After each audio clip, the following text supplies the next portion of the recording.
So one of the main things that a lot of people want to do in life is travel. And a lot of people, if they could, would love to travel full time.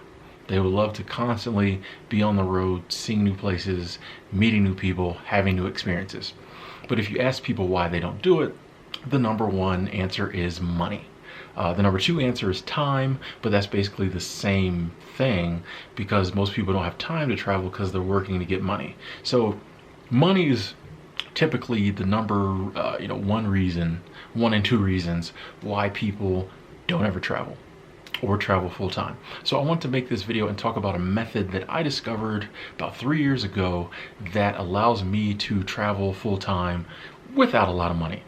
In fact, when I started out, I had $1,000 in the bank, and then a friend of mine gave me as a present $250 just to kind of help me out. So I had $1,250 when I started out. I watch a lot of these videos and people say it doesn't cost a lot of money to travel, and then they'll say things like, I only had 10 grand saved up, or I only had 20 grand saved up. That's great for them, but when I say with no money, I'm talking really no money. So with my method, if you can scrape up $1,000, you're probably good to go. So the method I'm talking about is seasonal work. And basically, seasonal work is when you go and work at different places that only need people for a certain season or a couple of seasons throughout the year. Now, most people are looking in life for a 9 to 5 year-round, year in, year out job. So companies that are only looking for people for 4 or 7 months throughout the year are always having a hard time finding people. So you as a traveler, this works out for you because A, you don't want to be in a place full time, year round, year in, year out. And also, you're looking for work, because you're trying to support your travel. If you don't have a lot of money, you're not going to be one of those people who are able to just travel and not work. You're going to need some type of income. So seasonal jobs work perfectly. They're almost always hiring. They're not really picky about about who they hire. And the best part is these are not jobs at the Target or the mall or other seasonal places you're used to thinking about. These are jobs in places you would want to travel to anyway. These are jobs in national parks, at ski resorts, at cruise ships, basic amusement parks, little like roadside lodges and resorts and hotels and motels. Basically any kind of touristy job that isn't probably going to be open year round or isn't going to need a huge staff year round. They're going to be looking for seasonal work. And it's weird because seasonal work is something I knew nothing about before, and now I realize how big an industry it really is. Like there's tons of seasonal jobs out there all over the US, all over the country. And once you get started doing it, you can go anywhere. A typical season is around 4 months. Three is usually the smallest season you're going to get, but you can get up to maybe 5. Some of them have even longer. The place I'm at now had an 8-month contract. I typically don't stay somewhere that long, but I need to save up some money. But it's kind of cool. The flexibility is there. If you want to go and say work at Yellowstone National Park for 3 months and then go somewhere else, you can. The flexibility is there. But there's jobs all over the country. And you kind of get to decide. When I went to work in Alaska, before I was like, I want to work in Alaska this summer. I found a job there. I want to work at Yellowstone, found a job there. I just kind of decide what part of the country I want to work in and where I want to go, which I would be doing anyway, traveling, and I just go there and I work. And one of the other really cool things about seasonal work is that they pretty much 99% of the time provide housing.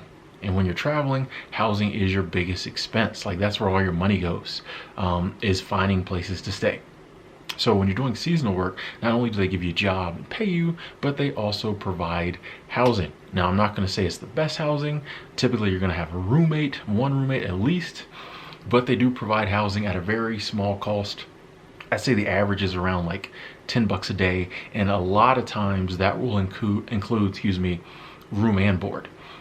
So for $10 a day, somewhere around there, you will get a place to stay and you will get 3 square meals a day.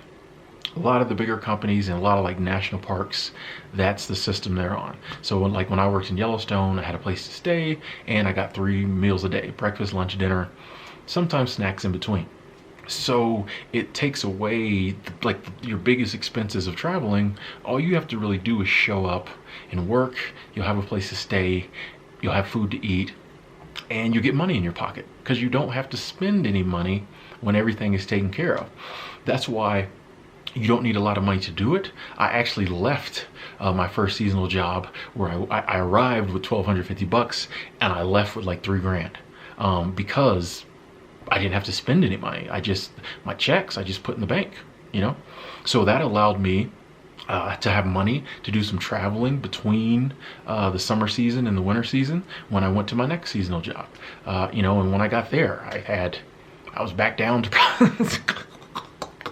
down probably like $1,500, but once again, worked really hard, saved up, and I think I left that job with like $5,000, somewhere around those lines. So you don't have to spend a lot of money. It allows you to save money, and this allows you to finance even more travel. So I know a lot of people who might just work one season throughout the year. They save up a bunch of money, and then they just travel the rest of the year. Or you can do like me. I typically work 2 seasons, so I'm probably going to be, most years I work like 8 months out of the year, but that gives me 4 months to do what I want, which is crazy. Most people get like a week off work. I get like 4 months to just kind of do whatever I want. But even when I'm working, it's not like really being at work because I'm in these like exotic locations. So if you're interested in seasonal work, this seems like something you might want to look into. Check out the premier seasonal work website, coolworks.com. I'll leave a link in the description box below. If you have any questions, you can leave them in the comment box below. I'll try to answer them. I have a lot of videos on seasonal work and seasonal jobs on this channel. Check them out as well. I'm sure there's a couple things I probably left out in this video. I talk about seasonal work a lot. Sometimes I forget what I've said and what I haven't. But yeah, if you don't have a lot of money and you want to travel full time within the US. Now this method also works overseas. I've never done it, but travel full time in the US, this is definitely helpful. Don't need a vehicle. You can bring a vehicle if you want. Some places they have RV hookups. So if you are, traveling already kind of in your RV or thinking about traveling in an RV, and you might need a little, side income every now and then on your RV travels, there are some places they'll have, instead of you living in employee housing, they'll give you a free RV hookup or a very cheap RV hookup. So you can bring your RV, park it there, go to work, you're good to go. So there's a lot of different options within seasonal work. Check out Cool Work, see what I'm talking about. Shoot me a question if you have any other questions. But this is a way that those of us who weren't blessed to have trust funds or able to save up $40,000 can still fulfill our dream to travel. It does not take money, people. You can get out there, you can see the world, meet new people, have new experiences. Tim, thanks for watching.